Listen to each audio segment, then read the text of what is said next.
Hi guys, welcome. So in this video I'm going to talk about how to build a personal brand that will make you money.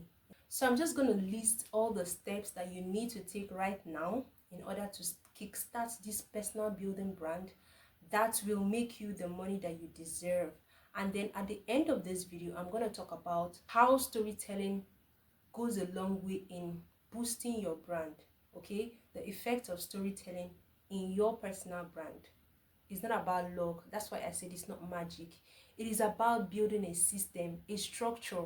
Okay, there's a quote that says you fall to the level of your system or to the level of your structure. I'm just gonna break it down in a very simple form because we're not about to get so serious in this video.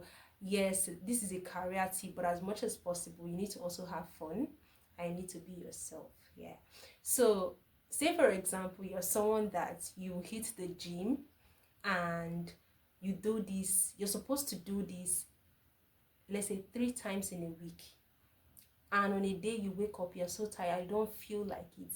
This is how you get lackadaisical. This is how you get to just be a bit carefree.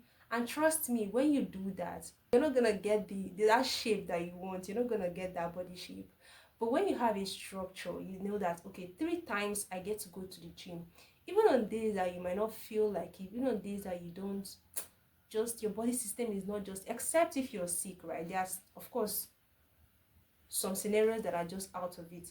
But imagine that you're able to stick around even days that you don't feel like it. You still go to the gym, even if it's not the normal 10 minutes that you used to do, but you just go there, you just do your thing, have a routine, have a structure. That is it.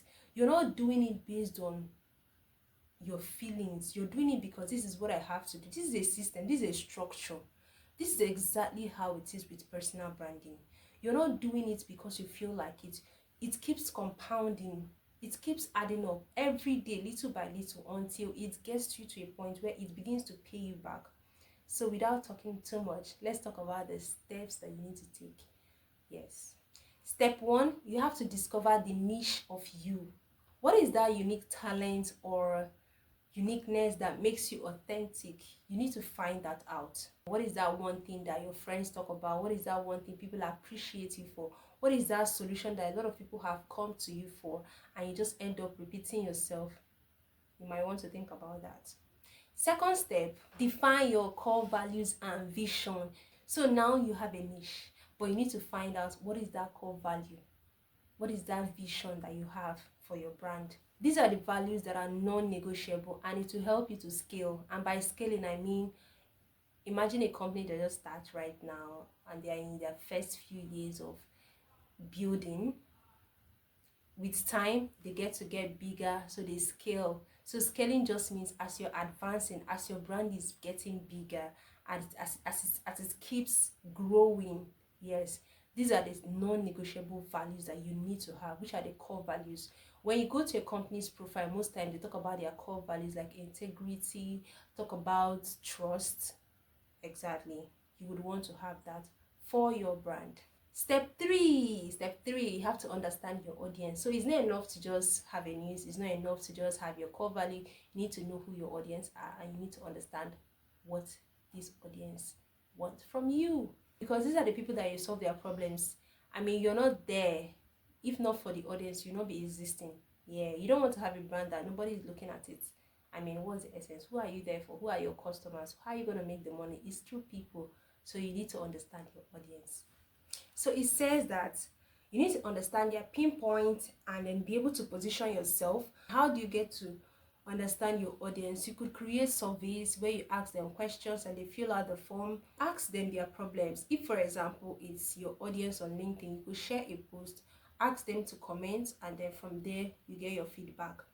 And then when you get this feedback, you now know how to help them to overcome these problems. And that is the essence of your brand. Step four, we're going to create your brand identity, map, and then define your value, your unique voice, and your style. So your brand identity should mapped out, should represent your vision, which you already explained, your mission and your values.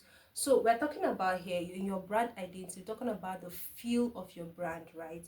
So you know that by this time you have a niche. You know that now you have a core values and vision. You've understood your audience, but now you need to know how to align to this audience. So how do you do that? Is through your identity, your brand identity, and the unique voice and style with which you'll be able to communicate to your audience. So do you want your brand to be formal or casual, warm and inviting, bold and creative? You want to think about that. And it's not really a good or bad thing. Basically, if your brand is bold, it doesn't mean that it doesn't have fun. It is just the feel. When you're going through a website and it's so colorful and you're like happy, it transmits to you. So you want to have a voice, a style that people get to have a kind of feeling. They associate your brand to a certain type of feeling. So when you talk about your brand feeling, you talk about the brand visuals, colors, and looks of your website. Do you want to be like a luxury look? Do you want it to be like a comic look, something fun? All these things, the colors, the brand voice, the style, your communication style, stems from the fact that you have an identity, and it's through that identity you're able to coin these other ones out. It says when you define the right brand personalities for your brand, you can then represent these qualities visually through colors, design styles, and fonts.